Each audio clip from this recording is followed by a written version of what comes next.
السلام عليكم ورحمة الله وبركاته، يا رب تكونوا في أحسن حال. فيديو النهاردة مهم جدا جدا جدا، فيديو خاص بالتنظيفات. زي ما فيديو صناعة غسالة أطباق في المواعين حقق نجاح كويس جدا على القناة، وفيديو صناعة قاهر الدهون في البيت من غير ولا مليم. بإذن الله متوقع ان الفيديو ده هينجح جدا. كلنا بنحب الانتريهات الفاتحة والركنة الفاتحة، بتدي وسع وجمال في المكان زي الصورة اللي حضراتكم شايفينها كده.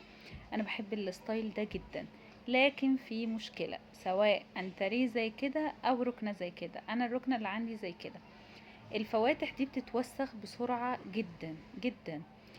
في ناس بقى بتجيب شركات تنظفها، وطبعا بتبقى تكلفة وكده، وكل واحد طبعا بيعمل اللي هو عايزه. لكن النهاردة انا جايبه لكم الخلطة السحرية اللي انا بستخدمها في الركنة بتاعتي اللي زي كده، والانتريه بتاعي برضو. سهلة جدا وبسيطة جدا، وبتشيل اي بقع موجودة تتخيليها، وبتدي ريحة جميلة جدا، وبتخلي الحاجة الفاتحة يتحافظ عليها كمان. تمام، هنشوف مع بعض في الفيديو ده ايه هي الخلطة السرية دي. بس اعملوا لايك للفيديو وتعليق برأيكم واشتراك في القناة وفعلوا زرار الجرس عشان كل ما انزل جديد يوصل لكم. سموا بسم الله وصلوا على الرسول ويلا بينا نبدأ. دلوقتي في طبق كده بحط حوالي لتر ونص مية. انا حطيت لتر ونص مية عشان هعمل حتة صغيرة من الركنة كان حصل فيها بقعة، لكن لو هتعملي الركنة كلها او الانتريه كله على حسب الحاجة اللي هتعمليها تزودي طبعا. وهتزودي بقى في كل حاجة لتر ونص مية حطيتهم، وهحط عليهم حوالي ربع كوباية صغيرة من الخل. ايوه الخل، انا الخل ما بستغناش عنه في اي حاجة خاصة بالتنظيفات. معلقة كبيرة ملح بتدي لمعان فظيع جدا جدا جدا.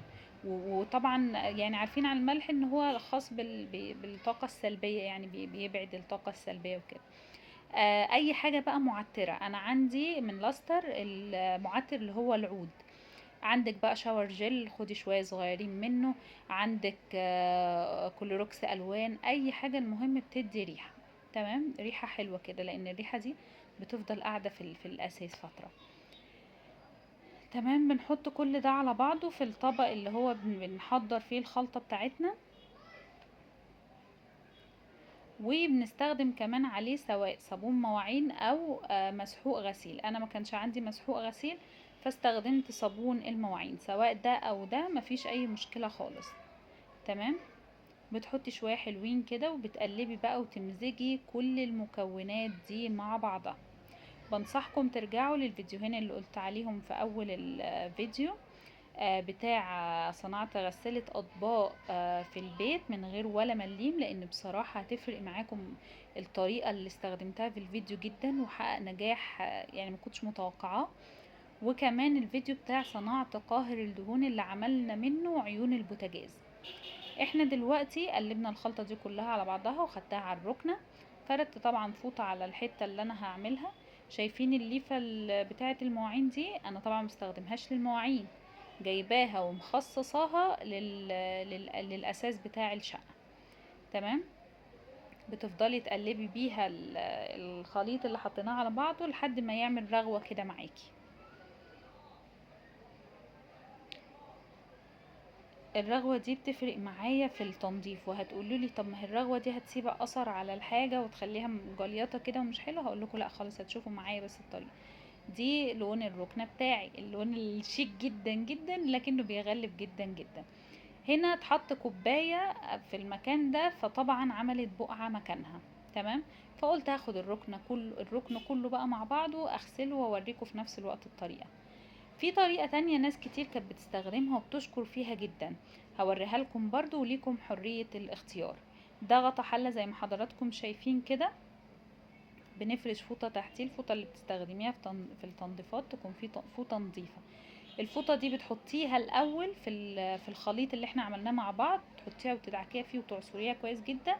وبعدين دي الطريقة اللي هتحطي فيها غطا الحلة، دي الحتة اللي هتمسكيها منها وتبقى محكمة، والفوطة هتبقى مبلولة. وتبتدي انك تدعكي في الركنة نفسها. هما بيقولوا الطريقة دي اسهل، بس انا بفضل الطريقة بتاعت الطريقة التانية. ولكن وطبعا الاتساخات بتطلع كلها في الحتة دي. لكن انا قلت اوريكم الطريقتين، واللي حابب يستخدم دي يستخدمها، واللي حابب يستخدم دي يستخدمها. وبرضو الطريقة دي ناس بتستخدمها في تنظيف مراتب السرير، لان المرتبة طبعا مش هينفع تستخدمي فيها مية وتتغرق وكده. تمام. خلونا نرجع للفكرة بتاعتنا. انا عرضت عليكم بس الطريقتين، اللي حابب اي طريقة يعملها. دي الطريقة اللي انا بفضلها الصراحة. بس هناخد معانا بالليفة دي من الخليط بتاعنا، ونبتدي ان احنا نسمي الله كده وندعك في الركنة. تمام. مش بتاخد معاكي مجهود قوي يعني، بتبتدي انك تدعكيها كده من كل الاركان بتاعتها. هكملها واوريكم دعكتها كلها ازاي. كده انا دعكت جزء كبير من الجهة اللي انا هنضفها، عذرا بكملها معاكم. هي كده كده انا لسه عاملاها قريب فنضيفة، لكن الحتة دي بس هي اللي كانت اتبقعت، فشكلها ما بقاش لطيف. تمام. معلش هي الكاميرا مش مبينة قوي، لان الاضاءة عندي مش قوي، بصور بالليل فالاضاءة مش مظبوطة قوي. بس بدعكها بالشكل ده. بتكوني طبعا انت لو هتعملي الركنة كلها اول انتريه بتعمليها بالنهار عشان تفتحي عليها الشبابيك والمراوح بس. بفوطة ناشفة بقى بتلبسيها في ايدك كده، وتبتدي انك تمشي على الركنة، فبتشيل اثر اي صابون او اي مسحوق عليها، وبتنشفها وبتديها شكل حلو كده، منظم ومهندم. بس يعتبر كده احنا خلصنا الطريقة مع بعض. انت كده خلصتي ركنتك ونضفتيها، وهاتي براحتك الاساس الفاتح اللي انت عايزاه، وما تقيديش نفسك بلون. والسلام عليكم ورحمة الله وبركاته.